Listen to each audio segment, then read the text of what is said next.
to make of this reference to the Roman god Janus in prehistoric Britain? Well, something that the Romans did when talking about other people's deities was to translate them into their own equivalents.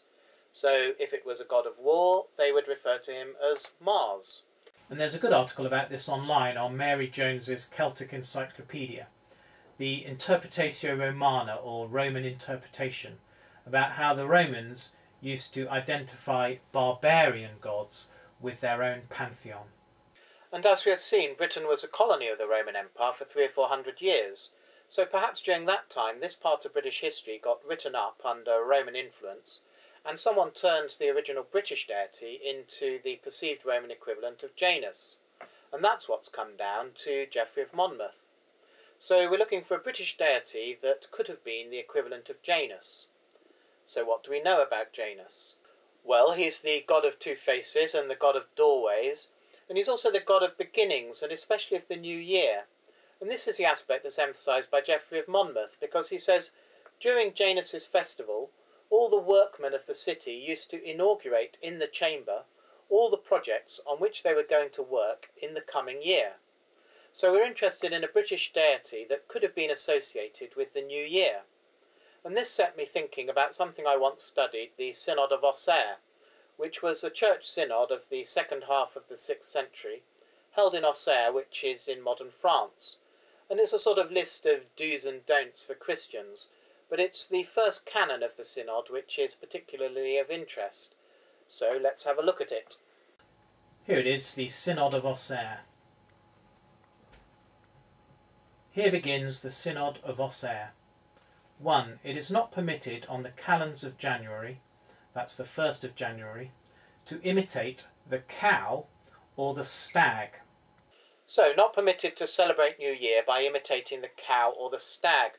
Well, this has put people in mind of a known Celtic deity, the horned god Cernunnos.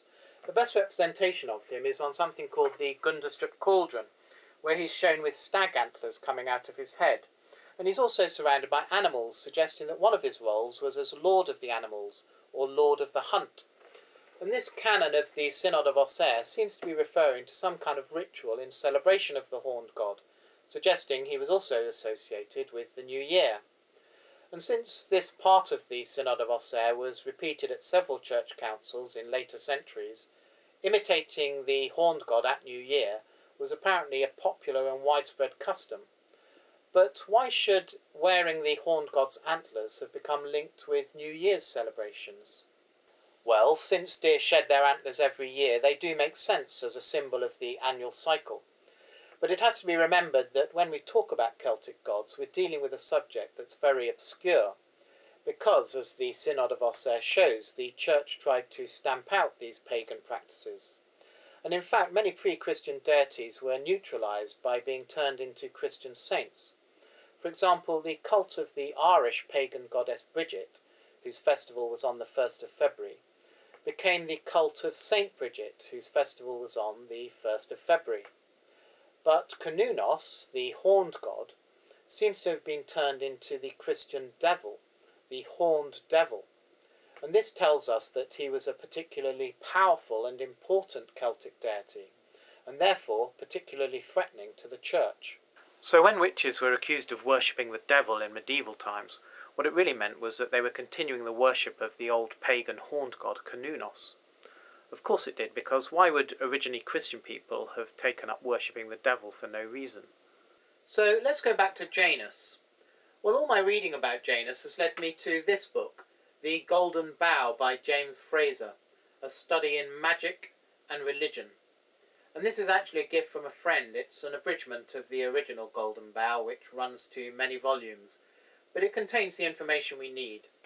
And what Fraser tells us is that Janus was a very ancient and fundamental god. He was always placed first in Roman sacrifices. And he was one of a pair of gods, Janus and Janna. And Janna is better known as Diana. Janna, Diana, Diana. And Diana was the Roman goddess of hunting. Some people may remember what Earl Spencer said at the funeral of his sister Princess Diana about the irony of her name. It's on YouTube. This is what he said. A girl given the name of the ancient goddess of hunting, was, in the end, the most hunted person of the modern age. So Diana was a goddess of hunting. And if Janus is linked to Diana, who was a goddess of hunting, then it suggests that Janus may also originally have been a god of hunting. And this brings us back to Cernunnos, one of whose roles was Lord of the Hunt. So it's beginning to seem quite possible that Geoffrey of Monmouth's mention of Janus is just a Romanised reference to the Celtic deity Cernunnos. Or possibly the British god was called Janus. Let me show you something else. There's an interesting article in Man, Myth and Magic, a British part work from the 1970s, all about the Celtic gods. And it says, the Celts believed it was undesirable and positively dangerous to name a sacred thing by its correct name. As a result, the gods are often referred to in a roundabout way. The Ulstermen, for example, do not swear by a named god, but by the god by whom my people swear.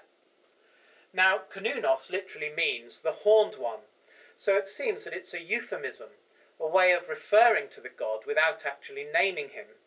And there's something else I'd like to draw your attention to in this article, where it refers to the powerful Celtic goddess Anna, or Dana. Now that's very reminiscent of our Jana, Diana. So if a version of Jana appeared among the Celtic gods, then it seems possible that Janus, or some variation on that name, did as well. And this was the true name of the god we refer to as Cernunnos.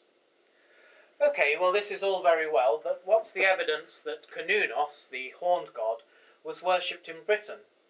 For that we need to turn to Anne Ross's Pagan Celtic Britain. So let's have a look at that.